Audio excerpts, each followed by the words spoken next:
Last year ఒక plot కొంటాను వచ్చిండు సార్. ఇక్కడే కూర్చున్నాడు. సార్ పేరు శ్రీనివాస్ గారు. Is from Warangal. ఒక ప్లాట్ కొంటాను వచ్చిండు. తర్వాత మనం చెప్పే విధానం, మన మాట అన్ని తీరు చూసిన తర్వాత ఫస్ట్ ఆయన ఒక్కడు కొన్నాడు, తర్వాత వాళ్ళ బాబు కొన్నాడు, తర్వాత వాళ్ళ బిడ్డ యుఎస్ఏ అటు ఎన్ఆర్ఐ, వాళ్ళ బిడ్డకు ఒక ప్లాట్ కొన్నాడు, వాళ్ళ అల్లునికి ఒక ప్లాట్ కొన్నాడు. 4 ప్లాట్లు కొన్నాడు. ఇంచుమించు సంవత్సరం అవుతుంది. డాక్యుమెంట్స్ కూడా నా ఇంట్లోనే ఉన్నాయి. సార్ తీసుకెళ్ళండి, డాక్యుమెంట్స్ ఇంట్లో ఉన్నాయి, చాలా రోజులు అవుతుంది. అంటే నీ దగ్గర ఉంటుంది, నా దగ్గర ఉంటుంది, మా ఇంట్లోనే ఉంటుంది కదా, నీ మీల్ అయితే నా ఇల్లు అయితే నీ దగ్గర ఉంటే సేఫ్ గా ఉంటుంది శ్రీకాంత్ అని చెప్పి ఇంచుమించు 1 year అవుతుంది. నేనే ఈ రోజు పిలుస్తాను సార్ని, ఇన్వైట్ చేసేసి సార్కి ఈరోజు డాక్యుమెంట్ హ్యాండ్ ఓవర్ చేద్దామని.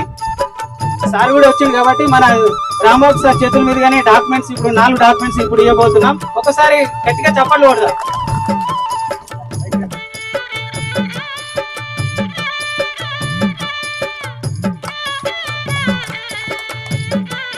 కానీ కస్టమర్ తో రిలేషన్ కొంతమంది మాత్రం మెయింటైన్ చేస్తారు. కస్టమర్ తో రిలేషన్ మెయింటైన్ చేసినప్పుడే మన బిజినెస్